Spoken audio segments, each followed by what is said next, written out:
Hello বন্ধুরা, তোমরা সবাই কেমন আছো? আশা করি ভালো আছো। আমিও ভালো আছি। আজকে চলে এসেছি বাঁধাকপির একটা রেসিপি নিয়ে। বাঁধাকপিগুলোকে ছোটো ছোটো করে ডুমো ডুমো করে কেটে নিয়ে প্রত্যেকটা ভিতরে তোমার ওই টুথপিক ঢুকিয়ে এগুলোকে ছোটো ছোটো সাইজ করে এগুলোকে রেখে তারপর এগুলোকে জলের মধ্যে সিদ্ধ করতে হবে। তো জলের মধ্যে সিদ্ধ করার পরে এখানে আমি অনেক ভিডিও স্কিপ করে গেছি, কারণ আমি হাতে সময় ছিল না, সেই জন্য আমি মুখে বলে নিয়েছি, তোমরা একটু প্লিজ শুনে নাও।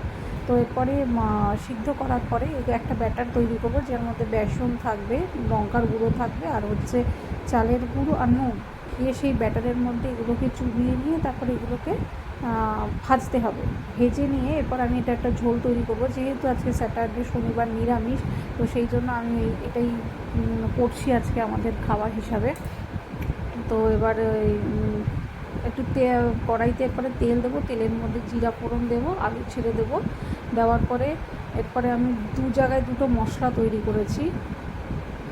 এবার এই মশলাটা তোমাদের একটুখানি দেখিয়ে নেব। একটা মশলা হচ্ছে তোমার ওই একটাতে থাকবে হচ্ছে, একটা বাটিতে পড়েছে হচ্ছে তোমার ওই জিরার গুঁড়ো, ধনের গুঁড়ো, আর হচ্ছে লঙ্কা, টক দই,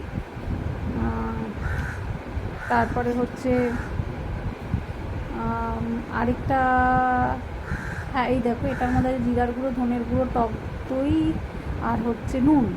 আর এটার মধ্যে আছে হচ্ছে আদা বাটা, লঙ্কা বাটা, টমেটো বাটা। এরপরে তুই একটু আলুটা লাল লাল করে ভাজার পরে তখন আমাকে মশলাটা দিয়ে ভালো করে, দুটো মশলাই ছেড়ে দেবো, দিয়ে ভালো করে কষাবো।